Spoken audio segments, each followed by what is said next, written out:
ቻይና የኒውክሌር አረር የታጨቀበትና የተለበጠበትን መርዘኛና መዘዘኛ የተባለለትን ሚሳኤል ሙከራ ማድረጓ ክፉኛ አሳስቦኛል ስትል አሜሪካ አስታውቃለች። የሰሜን አትላንቲክ ጦር ቃል ኪዳን ድርጅት ኔቶም በበኩሉ ቻይና የሚሳኤል ሙከራ ማድረጓን ተከትሎ በእስያ ፓሲፊክ ያለው የቻይና ጉዳይ አሳስቦኛል ሲል ሌላ እሳት መለኮሱ ተነግሯል። ቻይናም በበኩሏ በታይዋን ደሴት ጉዳይ ጣልቃ ትግቢ ስትል አሜሪካን አሳስባታለች።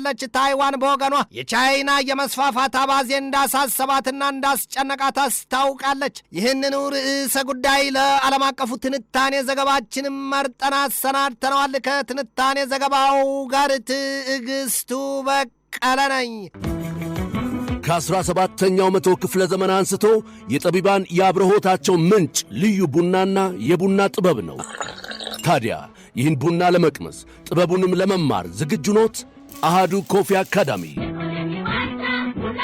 በአዲስ አበባ ትምህርትና ሥልጠና ቁጥጥር ባለሥልጣን ፈቃድ በማግኘት የረጅም ጊዜ ልምድ ባላቸው ባለሙያዎች በመታገዝ የተለያዩ የቡና አይነቶችን የመቅመስ ኮፊ ካፒንግ፣ የቡና ቆላል፣ ሮስቲንግ፣ ጣዕምን፣ ፍሬዎችን፣ ማዕዛንና አሲድነትን የመለየት ጥበብ በባሬስታና አግሮ ማርኬቲንግ ዘርፎች ሥልጠና ለመስጠት ዝግጅቱን አጠናቋል።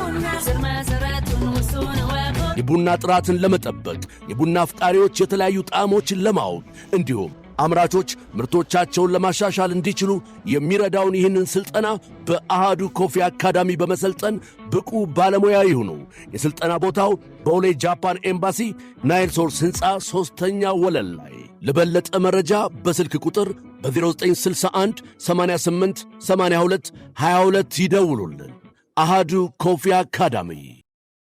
ጥንቸልም ለሆዷ ዝሆንም ለሆዱ ኩሎን ዞረዱ ይሉትን የሆነው የቻይናና የታይዋን ደሴት ጉዳይ ድንቅም ጭንቅም የሚል ሆኗል። የታይዋንን ደሴት ሉዓላዊ ግዛቴ ናት፣ ከደሴቲቱም አንዲት ጋት ምድር፣ አንዲት ጥርኛ አፈርና አንዲት ጥልቂት ውሃ በባዕዳን ኃይሎች አትቆነጠርም ባይዋ ሀገር ቻይና ጦሯን ሰብቃና በአንድ እግር አንድ ጣቷ አፍጥጣና ተንጠራርታ ቆማለች። የታይዋን ደሴት የጸጥታ አካላት በበኩላቸው ሀይ የሚል ኃይል ከሌለው በስተቀር በከፍተኛ ደረጃ የህልውና ስጋት ጋር ጣብኛለች ስትል ደሴቲቱ ስጋቷን አሳይታለች። በዚህ ወቅት የቻይና የጦር መርከቦች የእሳት ድርስ ነፍሰ ጡር ሆነው በምስራቅ የቻይና ባህር በታይዋን የውሃ ወሽመጥና በደቡብ ቻይና ባህር ከግራና ከቀኝ ከኋላና ከፊት የደሴቲቱን መውጫና መግቢያ ዘግተው መተናፈሻ ማሳጣታቸውን ደሴቲቱ ትገልጣለች። ቻይና አሁን በታይዋን ደሴት ብቻም ሳይሆን በጃፓንና በፊሊፒንስም ላይ ተመሳሳይ አቋም እንዳላት ነው የሚነገረው። በየወገንህ ቢባል የ100 ዓመት አክም ባለው በረት ገባ ይሉትን ያስታውሷል። አሁን ቻይና እንደሚጢጥየዋ የታይዋን ደሴት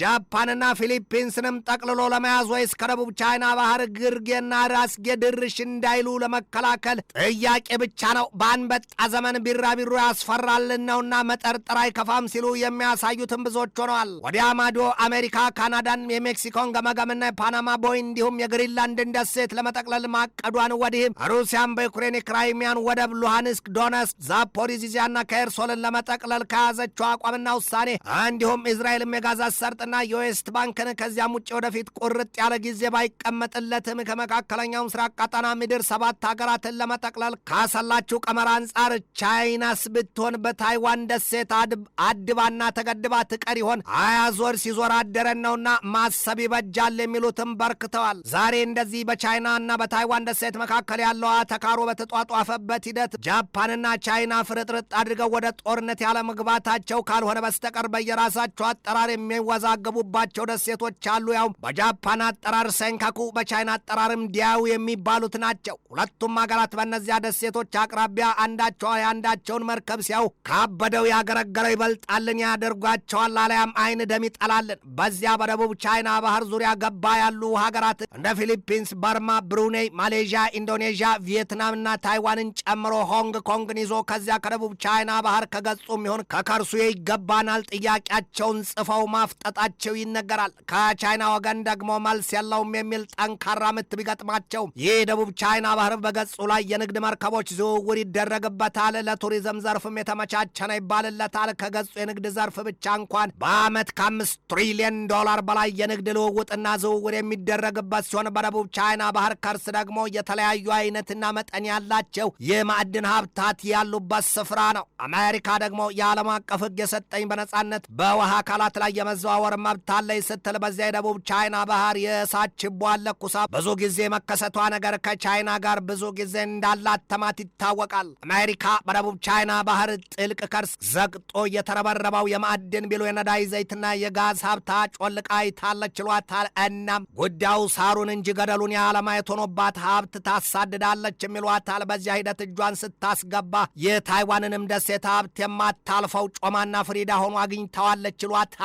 እናም በታይዋን ደሴት የተነሳ አሜሪካና ቻይና የመዋጋታቸው ነገር የጊዜ ጉዳይ ካልሆነ በስተቀር የማይቀር ነው ሲሉ ስጋታቸውን የሚያጋሩት ብዙዎች ናቸው። አሜሪካ ትናንት ባወጣቸው መግለጫዋ ቻይናን በሌላ መልክ ስጋት ይሆናለች ስትል ከሳታለች።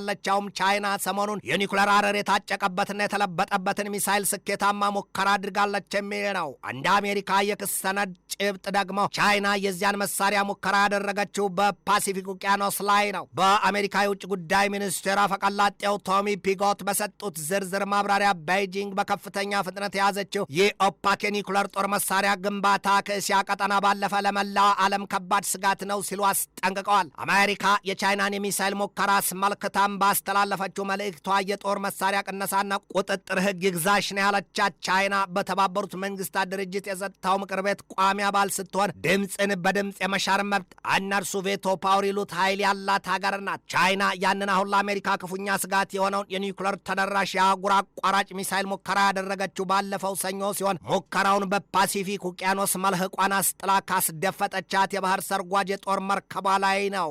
ቻይና በስኬት የሞከረችው የኒውክለር ተደራሹ የአህጉር አቋራጭ ሚሳይሏ ታዲያ በደቡባዊ የፓሲፊክ ውቅያኖስ ጠረፍ መውደቁንም ነው በአሜሪካ የውጭ ጉዳይ ሚኒስቴር ቃል አቀባዩ ቶሚ ፒጎት ያስታወቁት። ሰውየው አሉ በማብራሪያቸው አሜሪካ በጦር መሳሪያ በተለይም በኒውክለር ጦር መሳሪያ ቅነሳና ቁጥጥር ዙሪያ ጠንካራ ስራ ብትሰራም ቻይና ደግሞ ተቃራኒውን በማፍረስና በመስራት ቆማለችና ዓለም ወደ ባሰ የውጥረት አባዜ ውስጥ ገብታለች ነው ያሉ። ቻይናም በበኩሏ ላደረገችው የሚሳይል ሙከራዋ ስትገልጥ ለማንም ስጋት የሚሆን አይደለም፣ ዓመታዊ የባህር ኃይል የጦር ልምምድና ራስን የመፈተሽ ነው ስትል የአሜሪካን ክስና ውንጀላ ውድቅ አድርገዋለች። አሜሪካ በዚያ መልክና ልክ ስጋቷን ስትገልጥ የሰሜን አትላንቲክ ጦር ቃል ኪዳን ድርጅት ኔቶ በወገኑ የቻይናን የሚሳይል ሙከራ አሳስቦኛል፣ በእስያ ፓሲፊክ ቀጠና አደገኛና የተጽዕኖ ፈጣሪነት ምኞት ነው ሲል ሌላ የጦርነት እሳት ማቀጣጠሉን የተገለጠው የሰሜን አትላንቲክ ጦር ቃል ኪዳን ድርጅት የኔቶ ዋና ጸሐፊ ማርክ ሩት በሰጡት ማብራሪያ በቻይና የሚሳይል ሙከራ ድርጅታቸው አሜሪካና አንዳንድ የእስያ ቀጠና ሀገራት አሳሳቢ ሆኖባቸዋል ነው ያሉት። ጃፓን፣ ደቡብ ኮሪያና ሌሎች የእስያ ቀጠና ሀገራት የሰሜን አትላንቲክ ጦር ቃል ኪዳን ድርጅት ኔቶን ወደ እስያ ቀጠና እግሩን እንዲያስገባና እንዲስፋፋ ምኞት እንዳላቸው ይነገራል። ይሄ ደግሞ በገዛ ራስ ላይ እባብ መጠምጠም ነው ይሏል። አሊያም አልጠግባይ ሲተፋ ያድራልን ያስታውሷል። ጃፓንና ደቡብ ኮሪያ ቢያንስ የአሜሪካን ወታደሮች በግዙፍ ቁጥር ያስደፈጡ ሀገራት ናቸው። በእነዚያ ወታደሮች ሁለቱ ሀገራት አይውጡት አይተፉት የሆነባቸውን ችግራቸውን የተነፍሱበትና ያዋዩት ማጣታቸውም ይነገራል። ታዲያ የዚያ የባለ 32 አባል ሀገራቱ ጥምረት ኃይሎች የኔቶ በእነዚያ ሀገራት ቀርቶ በእስያ ቀጠና ምድር እንኳ የሚሰፍር ከሆነ ምን ሊከተል ይችላል? ማሰብን የሚጠይቅ ጉዳይ ነው። ቻይና በበኩሏ በታይዋን ደሴት ጉዳይ ጣልቃ የሚገባውን ምላሷን አደብ ታበጅለት ዘንድ አሜሪካን በጽኑ አስጠንቅቃታለች ነው የተባለው። የቻይናው የውጭ ጉዳይ ሚኒስትር ዋንጊ ለአሜሪካዎቻቸው ማርኮ ሩቢዮ ስልክ ደውለው ይህንን ብለዋቸዋል።